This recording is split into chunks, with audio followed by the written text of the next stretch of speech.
Magandang araw, kumpirmado mga boss, tuloy na ang bakbakan bukas, Hulyo 19, ang ating undefeated Filipino contender na si Charlie Kings Warrior Suarez. Walang kahirap-hirap na nakuha ang timbang, swak na swak sa 129 pounds para sa super featherweight limit.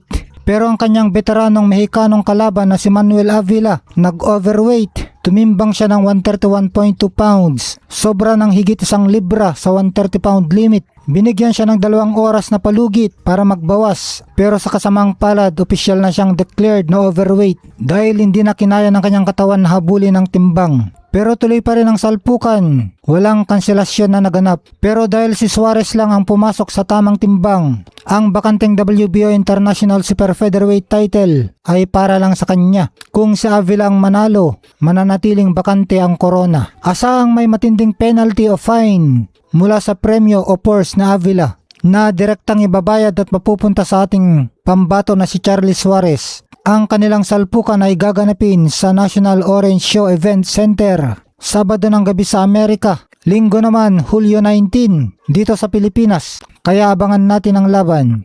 May pagpatuloy kaya ni Charlie Suarez ang kanyang perpektong kartada o makasilat ang determinadong si Avila? I-comment ang inyong hula sa ibaba. Samantala, kahit number 1 contender pala, ay hindi ibig sabihin na ikaw na ang susunod na lalaban sa kampiyon. Kaya ibig sabihin kahit si Carlos Martin ang number 1 sa WBO, hindi siya ang otomatikong mandatory sa WBO belt na hawak ng Japanese monster na si Naoya Inoue. Dahil ang totoong mandatory lang para sa WBO ay ang may hawak ng interim o sekundaryang titulo. Kaya kung gugustuhin ni Torkel Alshik na paghanapin ang labanan ni Cuadro Alas at The Monster Naoya Inoue dahil sa number 4 si Cuadro Alas sa WBO, ay walang magiging problema at magaganap ito. Walang karapatang magreklamo o humarang si Martin o kahit ang number 3 na si Sam Goodman. Ayon sa WBO, magkakasing level lang ang tsansa ng mga nasa top contenders. Hindi ito sunod-sunod o by numbers